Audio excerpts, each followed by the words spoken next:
xiisada ka dhaxaloosan baarlamaanka Soomaaliya iyadoo ay cirka isku sii shareerayso oo la arkayo hoteelada iyo waliba xarumaha dawladda oo lagu qabanayo kulamo kala duwan oo iska soo horjeeda ayaa hoteelka Aswal waxa ka dhacay kulan ballaaran oo markaas xildhibaanada qaarkood ay halkaas ku qabsadeen sida uu warbixintan inoogu diyaariyay wariyaha telefishinka Somali Cable Cabdiraxiin Caylawe in ka badan 190 xildhibaan oo maanta kulan ku yeeshay magaalada Muqdisho ayaa waxa ay gudoomiyaha baarlamaanka Soomaaliya Professor Maxamed Sheekh Cusmaan Jawaari ugu baaqeen inuu ka tago xilka gudoomiyenimada xildhibaanada kulanka isugu yimid oo intooda badan ay ka soo jeedaan Koonfur Galbeed ayaa gudoomiye Jawaari ugu baaqay inuu tixgeliyo codsigooda isla markaana uu iska casilo xilkaasi xildhibaanadu waxa ay sheegeen in gudoomiyaha baarlamaanka looga baahan yahay inta uusan hortagin baarlamaanka inuu iska casilo xilka iyagoo sheegay inay ka badan yihiin 200 oo xildhibaan maxaan ku raahdaa uu ku adkaysto ilaa laga gaarahayo cod bixin laga gaarahayo waxa weeyaan wixii ka soo baxa ayaa ku kalsoonahay annaga laakiin waxaan leenahay gaar ahaan maadaama xigtidiisa aan nahay in odayaa baa tahay in waayaragaa tahay من dalka soo maamulay baa tahay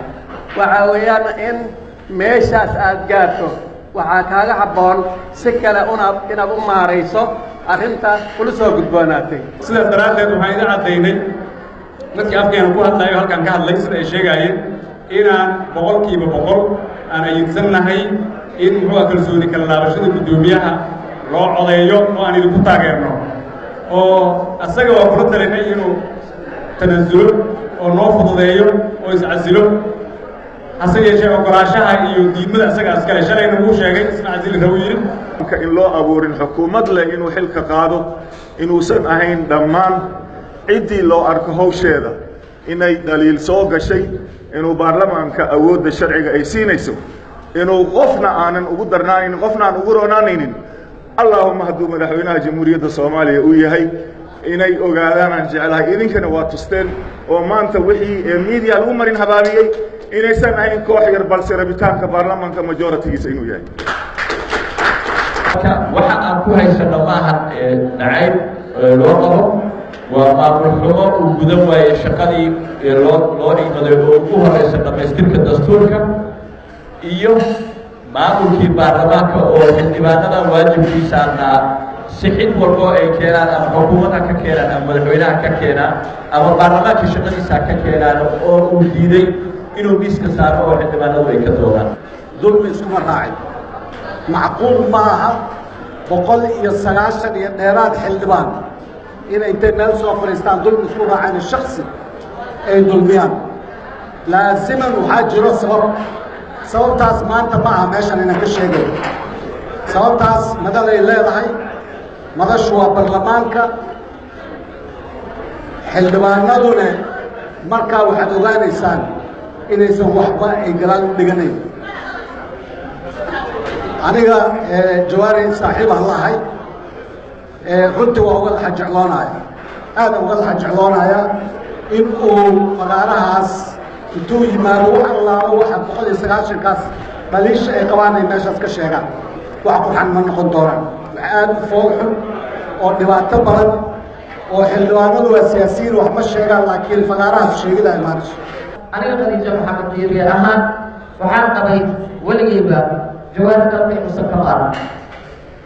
koorka markii lagu soo noqday teeramkan sidaas ah 6 bilood ka hor walaalayaal laga dhaafay laakiin maanta ana basaqay laajli sabab jira awal waxaan ku garan kartaa mid maxaa ugu dambeeyay ka siibo طبعا عير وشك وجبيه ما لك تعطوا عير واقع ولي هو هذا المرسي هاي شرعيه كل يرام مايو لكن بروسيجر هو قرن او كنت جوجته ما له وحاله بدومي بخيل كوغاده وقبته اصلا بروسيس كدمينا shacbiga waxaan leenahay waxaad idinka noo ignoteen oo aad noo doorateen oo kuraasta aad noogu fariisiseen oo waajibaadkan culus culayska badan noo saarteen risaaladaas ayaan gudanahaynaa aaminka ku qabaada muasasadii sharciga dejinaysay ayaa fadhiid laga dhigay ayaa la horyaamiyey waxaad ka warqabtaan shacbigu in 4 bilood la shaqayn lahaa hal bil ama nus bil laga shaqeeyo. gudoomiyaha baarlamaanka Soomaaliya Professor Maxamed Sheekh Cismaan Jawaari oo shalay la hadlay warbaahinta waxa uu sheegay inuusan iska casileynin xilkaasi isla markaana ay sharciga ku kala baxayaan xildhibaanada mooshinka ka wada. Cabdiraxiin Xuseen Caylaawe, Somali Cable, magaalada Muqdisho.